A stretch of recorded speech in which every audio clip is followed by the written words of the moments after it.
হরে Krishna everyone, আশা করি তোমরা সবাই খুব ভালো আছো, সুস্থ আছো। আমিও বেশ ভালো আছি।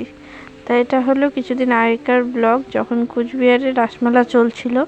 তখন মা আর আমি একজন দিদা আমরা গেছিলাম তিনজনে কুচবিহারে, প্রথম রাসঘুরোতে। তাও রাস পূর্ণিমার 3-4 দিন পরের ঘটনা হবে। তো যাই হোক, তা আমরা প্রথমে এসেছি সবার প্রথমে মদন বাড়িতে, যেহেতু এই রাসমেলাটা হয় মদনমোহন ঠাকুরকেই নিয়ে। এর জন্য প্রথমে ভগবানের দর্শন করে নিলাম, তারপরে রাস ঘুরিয়ে তারপরে মেলার মধ্যে ঘুরতে বেরোলাম। তো এখানে প্রতিবারের মতন এবছরও অনেক সিনারি, অনেক কিছুই করেছে। যারা যারা কুচবিহারে থাকো তারা তো জানোই, কুচবিহারের মধ্যে সবথেকে আমাদের সবথেকে বড় মেলা বলতে পারো রাসমেলা। আর প্রতি বছর 15-16 দিনের মতন থাকে। আর এখানে দেখো কি সুন্দর একটা মূর্তি মা কালীর, ভালো লাগছে দেখতে। তো সত্যি মেলাটার জন্য হয়তো আমরা কুচবিহারবাসীরা প্রতি বছর অপেক্ষা করে থাকি। খুবই ভালো লাগে এই রাসমেলায় যেতে। আর এখানে দেখো সবাই কত রকমের হাতের কাজ দিয়েছে, খুব সুন্দর সুন্দর, খুবই সুন্দর সুন্দর হাতের কাজগুলো। তো তোমরা স্কিপ না করে পুরো ভিডিওটি দেখতে থাকো, অবশ্যই ভালো লাগবে।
আমরা সব হাতের কাজ দেখে এখন যাচ্ছি মদনমোহন ঠাকুরের দর্শন করতে।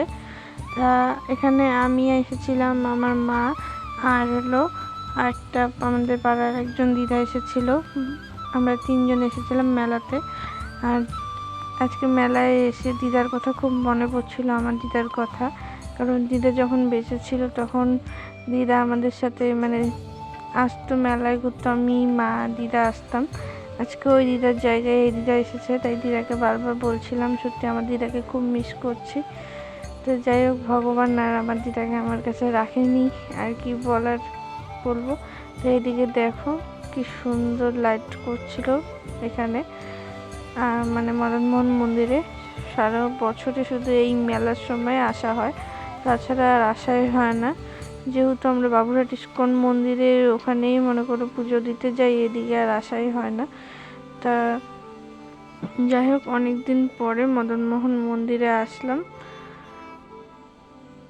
আর রথের সময় আমরা বাবুরহাট মন্দিরেই গিয়ে থাকি, এই জন্য এখানকার রথ দেখাই হয় না। আর এইদিকে দেখো একটা মা দুর্গার কি সুন্দর মূর্তি, খুব সুন্দর লাগছিল দেখতে। আর ওইদিকে মদনমোহন বাড়িতে অনুষ্ঠানও হচ্ছিল। এদিকে আমরা এখন মদনমোহন বাড়ির থেকে বেরিয়ে মেলার মাঠের ওইদিকে রওনা দিচ্ছি। এদিকে অনেক রকমের মানে সে দোকান বসেছিল ঠাকুরের জিনিসপত্রের, নানা রকমের খেলনার প্রচুর জিনিস। আর যারা কুচবিহারে আসো বা কুচবিহারের আশেপাশে তারা তো জানোই। তা আমরা টুকিটাকি কিছু কেনাদানা মানে করছিলাম, রাস্তা দিয়ে যাচ্ছি আর কিনছি। আর মেলায় আসলে পরে সব টাকার খেলা, টাকা লাগে প্রচুর। তো যাই হোক, আমরা নাই করে যেহেতু 3 জনে আসছিলাম আর এই জন্য অল্প কিছুক্ষণ থেকে চলে গেছি। আর এখানে দেখো নাগরদোলার মাঠে আসছি। তা ভিডিওটি কেমন লাগলো অবশ্যই লাইক কমেন্ট করো, আর ভালো লাগলে অবশ্যই শেয়ার করে দিও। তা ভালোভাবে ভিডিও করার চেষ্টা করবো এরপরের থেকে। তো সবাই ভালো থেকো, সুস্থ থেকো, হরে কৃষ্ণ, বাই বাই।